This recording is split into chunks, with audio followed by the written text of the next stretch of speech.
Hello and welcome to a new edition of Chiefsman's Corner. I'm your host, Coach Winuvas of the UTEP Miners in VCFA. This is going to be a little bit more of a riff version of Chiefsman's Corner. Usually I kind of script it out a little bit and do a little bit more rehearsed talking as I go. Today it's going to be a little bit of a free flow experiment. We don't have any questions for Ask the Chief.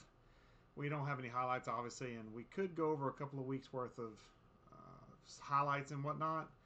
But I wanted to go a little bit different because we are currently, as of the time of recording, we are currently sitting in Bowl Week 1. I believe all but I think maybe my game might be the last one on the docket, but if not, it's the second to last one. The idea is we don't currently have any playoff teams. Boise State got eliminated. They were our last hope for a user-based win in the college football playoff. They were eliminated by BYU, I believe, last night. Anyway, so the way it stands is what we're going to do. The game plan is we're going to go through, and once we get to a point where there's no more user games and there's no more user interaction, which should end after Bowl Week 2 once we get the coaching carousel completely done, we will essentially advance to the offseason. And what I wanted to do is talk about VCFA's new approach in football in CFB 27. We're going to try something that we did in WFL for our offseason. But this is where I'm going to encourage folks to really communicate not only intent to perform as far as work within the off-season schedule, but communicate as to how effective or ineffective it is. Because as I will show here in just a second, it is something that is very similar to what we did in WFL. In fact, I'll go ahead and bring it up right now. As you can see, we have I went through and I tallied everything that goes into play as far as what stages we need to interact as coaches with the game. And what I've done is I did something very similar to what we did in WFL around free agency. Basically, free agency stage 1, stage 2, stage 3, and then we had the draft, and then after the draft we had the signings for get to preseason, simulate preseason all the way to week 4, do our cut downs, and then we move on to the season. And it always took a lot of time from the time that playoff games ended, so sometimes you'd have folks sitting around for 2 to 3 weeks waiting on stuff to do. That being said, I'm trying to do something similar in VCFA as far as keeping us moving as fast as possible so there's not a lot of dead space. That means that we are going to be potentially, and I say potentially because I really do want feedback on this. This setup, and by the way, the day one, this is a template in case you weren't aware. Once we actually lock down the final bowl games that are going to be played in Bowl Week 2, at that point, I will go ahead and actually put down the actual calendar of days, and the times will not change for now. But just know that this day 1, day 2, day 3, day 4, day 5, day 6, day 7, this is all stuff that is essentially last cycle. All of these were on a 24-hour, or everybody hits RTA and we move on automatically to the next stage. I still want to do that as far as have RTA be a big part of it, because I really want you guys to kind of be involved in the process and help us move as fast as we possibly can to get as many seasons in as we possibly can. And that's where part of the schedule idea comes from, is to essentially keep us on pace. Now you can see advance the players leaving stage, use this time to persuade guys to stay. This will start, according to this, on day 1 at 7 a.m. Eastern, so that's quite early in the morning for some folks. But the idea behind this starting setup is during the morning time, this is the time where I can actually get on and advance these things. Now, that doesn't mean that other leadership wouldn't be able to advance. In fact, I would encourage them to advance if they are able to. But this is a time where I can advance. And in the old days of WFL, I used to be the only one advanced to make sure, for accountability purposes, nobody was cheating. Now, in this game, there's a lot less possibility of cheating as far as, portal and getting players and whatnot. There's not a lot of free agency. There's not really a way to snipe, as it were, like there was in Madden. But that being said, I did want to set up something similar since most of us, I dare say all of us, are former WFL players, so we kind of are used to at least some method of this routine.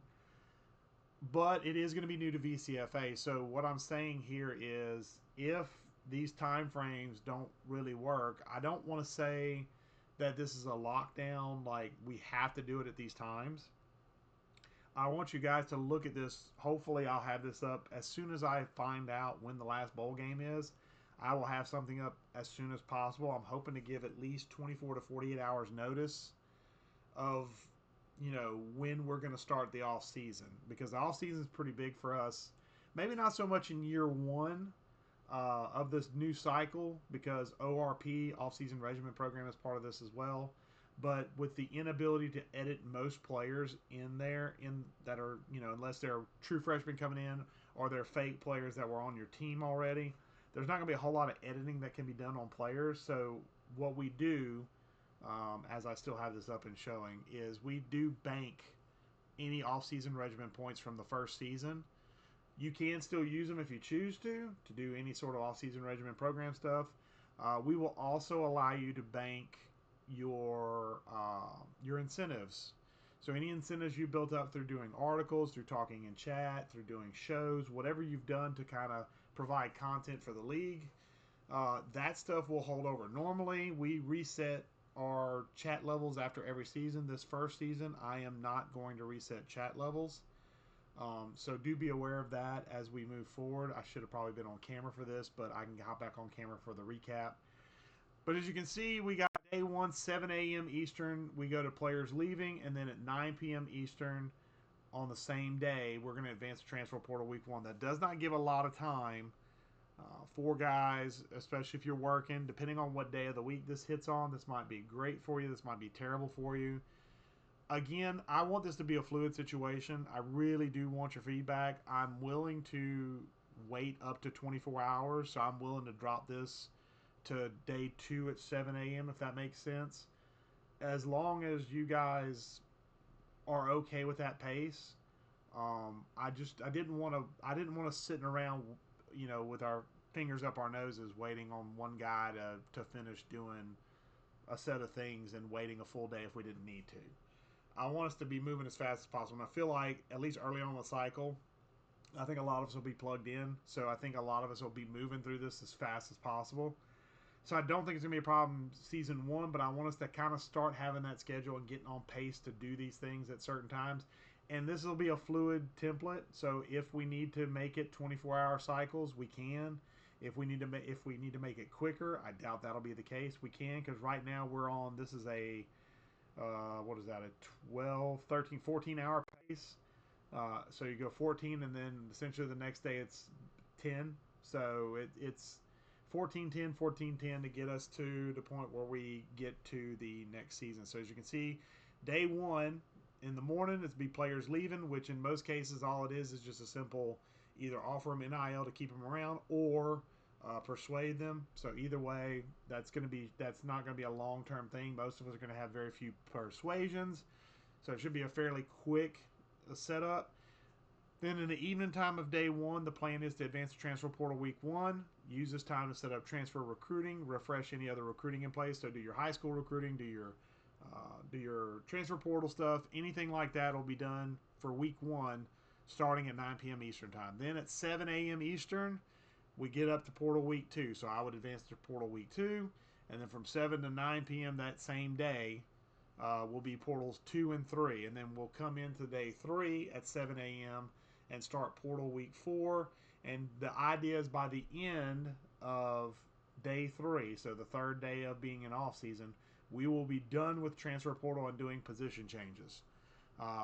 Then the next day, day 4, at 7 a.m., we'll advance the training results. So you only have, according to the schedule, you'll only have 10 hours to get position changes in. I know that's not a lot of time. So again, I want to be flexible with the schedule, because I want everybody to get their stuff in as long as they're trying to get their stuff in. According to the schedule, though, day 4, so the 4th day we're in the off season at 7 a.m., we're going to advance the training results. And if we want to manually upgrade players, I know some of us may want to do that. Some of us may not want to do that.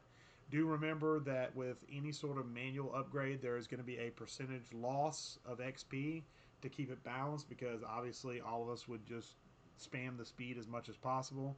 So to balance that, we have a 15% penalty. I did drop it from last cycle. It was 25%, which is the default.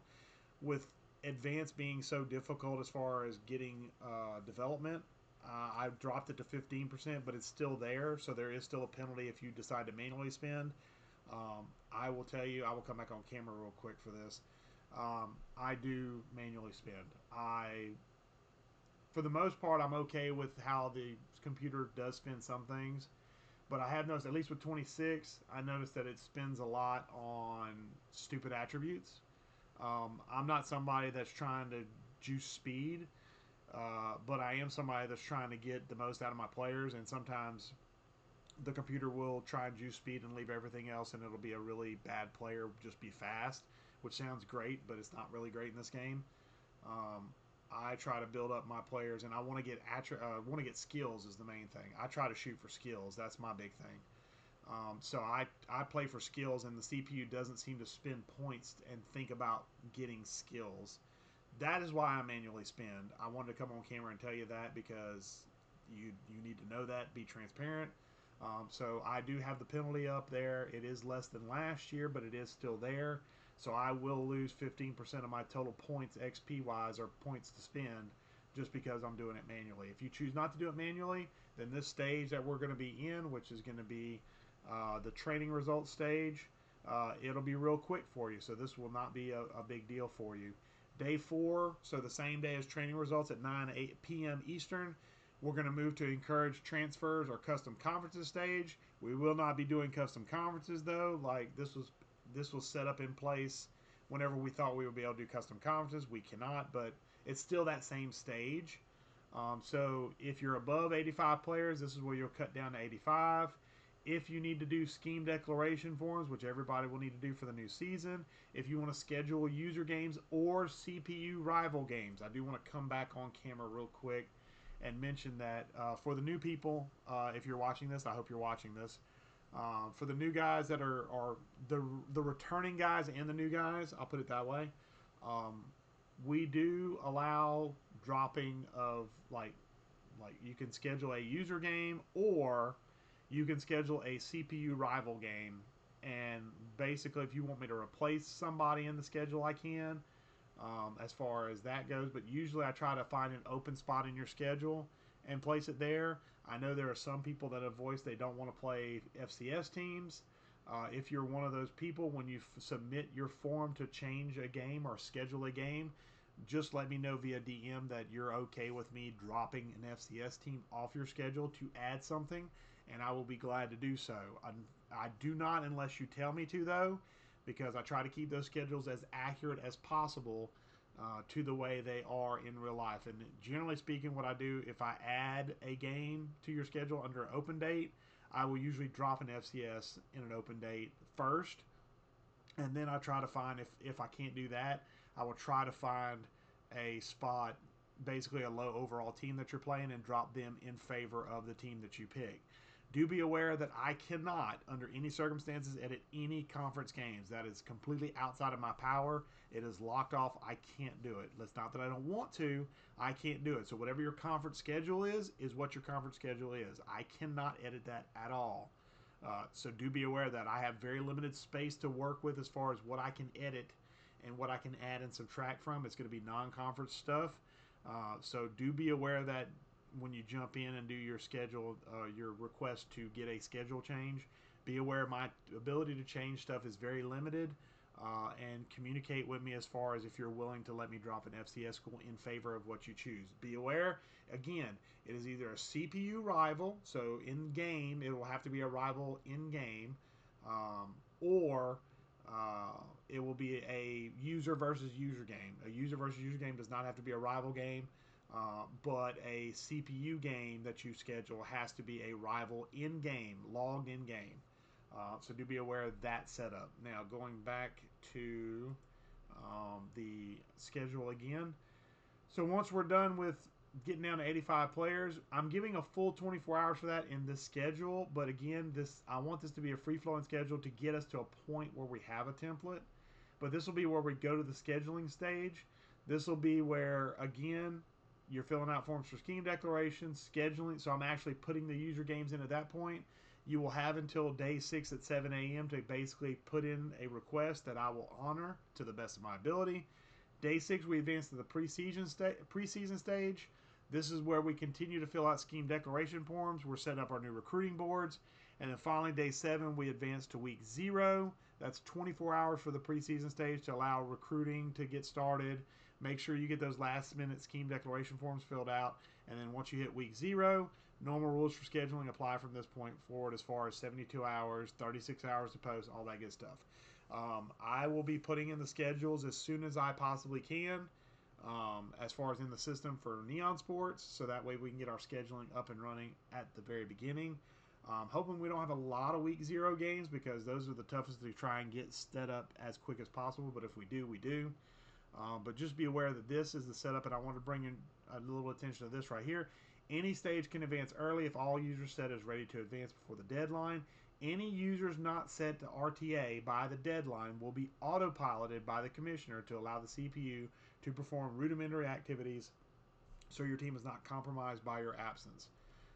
To put it simply, if you are a no-show and you don't post anything as far as, hey, I'm out of town or whatever, what I do is when I go to advance, anybody that's not checked marked as ready to advance, I go in and I autopilot you for a week. So the CPU, for good or bad, will do your transfer portal and your recruiting for 1 week.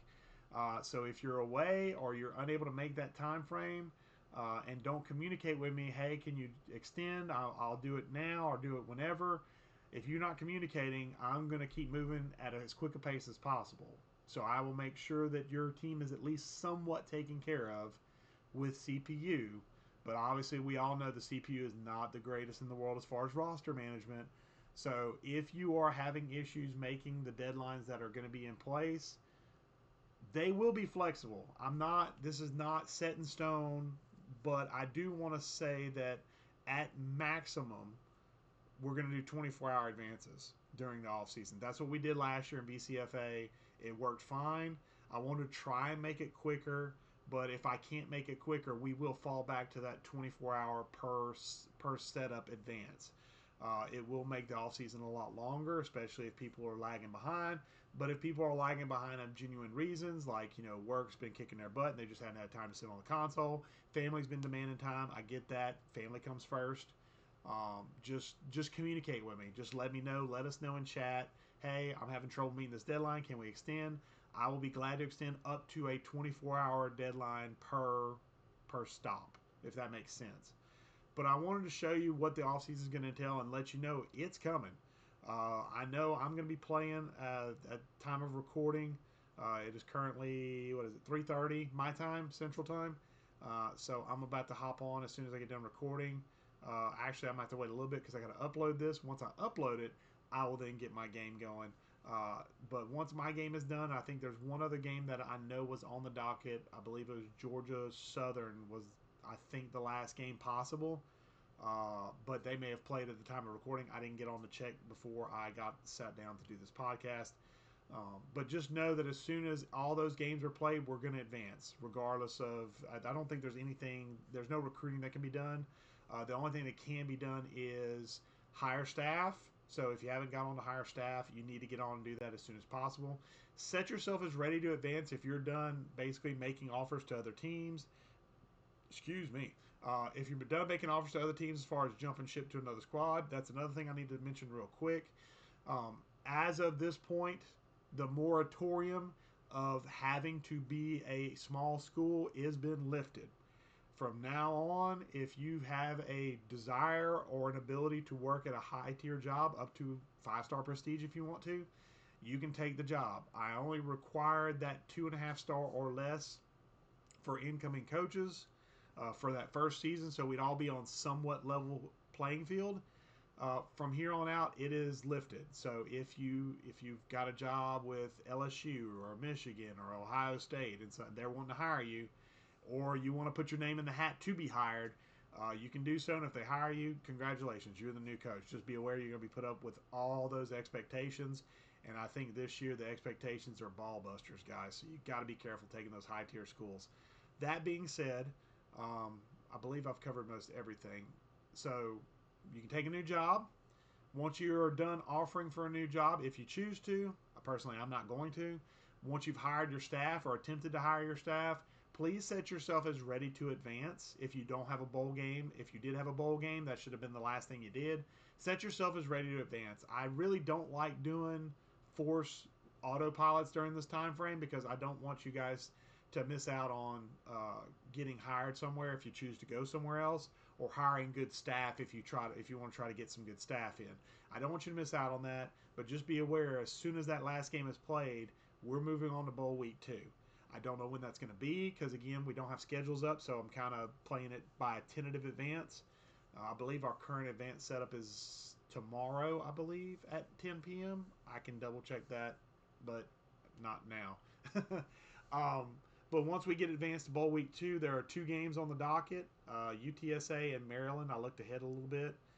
Once those 2 games are played, we will advance. We'll wait a minimum of, say, 48 hours for those games to get in. This will all be in announcements as it comes up. But once bowl week 2 is over, that's the end of the coaching carousel. That's the end of hiring staff for the year. So at that point, what we will do is we will advance to the off season. We will go to the off season process, and we will have that off season template filled out for real. And again, if a deadline doesn't look like you're going to be able to meet it, and you think let me rephrase that. If you want extra time and need extra time up to a 24-hour period, I'm willing to give it. I just need to know. And if we end up doing just 24-hour advances for every point in the off-season process, I'm okay with that too, because that's what we did last year and it worked fine. I'm trying to be faster about it, but if faster doesn't work for the group, I'm okay going to what we did last year, which again was a 24-hour advance per cycle. So if that's what we ultimately do, that's great. I do have a slightly quicker setup in mind that I'd like to try, but if it doesn't work for you guys, then we'll go to 24-hour per setup. Okay, I don't want you to feel like you're obligated to have to be on. I want you to choose to be on and do it and have the time to do it. But if life, family, whatever it is taking priority, and it should, just let me know. Just shoot me a quick DM. Hey, can't get on. Can you wait till I can get on? And I'll give you up to 24 hours. I don't mind. I'll shout it out in chat. Be like, hey, we're going to go 24 hours. And if we go 24 hours the whole way, then I can scrap this template and we can just do like we did before, which is 24-hour advances. But I want to try this and see if it works. See if I can tweak it a little bit to make it better for everybody, and maybe try and move us a little faster. But if we can't, then it's fine. But that's it for the show. It really wasn't supposed to be a super long episode, but I kind of talked a little bit about the off-season details. But again, just to kind of cover everything really, really quickly, we will be getting to the off-season before you know it. Please hop on, do any sort of activities for Bowl Week 1 that you can, and mark yourself as ready to advance. To guys that are keeping up that habit, thank you very much. New and old, it's very much appreciated. It keeps us moving, and that's always good. In a league like this where we are small in number, always being able to do something is a good thing. Off-season schedule is tentatively ready to go. Just got to add the actual physical dates. And again, if it doesn't work for you, we will extend up to 24 hours per individual spot in the cycle. So that way everybody can get their stuff in a timely fashion. That's pretty much all I've got for Chiefsman's Corner for this week. When we come back next week, I'm hoping that we will be either really deep into off-season, almost done. I'm hoping we are starting the new season, season 16. But if we're not, we're going to be really, really close. So it just depends on what we're at that stage as to whether or not I'll drop a new corner or not. If we're in the middle of off season at this point, I'm not going to drop a corner. But I might try and do is a corner that involves some recruiting. So if you guys get any sort of recruits that you want to kind of holler out on the next show we do, I will be appreciative of that. Send me some screenshots or something, and we can work something up and maybe make it talk about recruiting. But until possibly next Wednesday, maybe the following Wednesday, so we might gap a week. I want to be in season 16 next time we do a show, so I can do some recaps and stuff. But until then, guys, the corner is closed.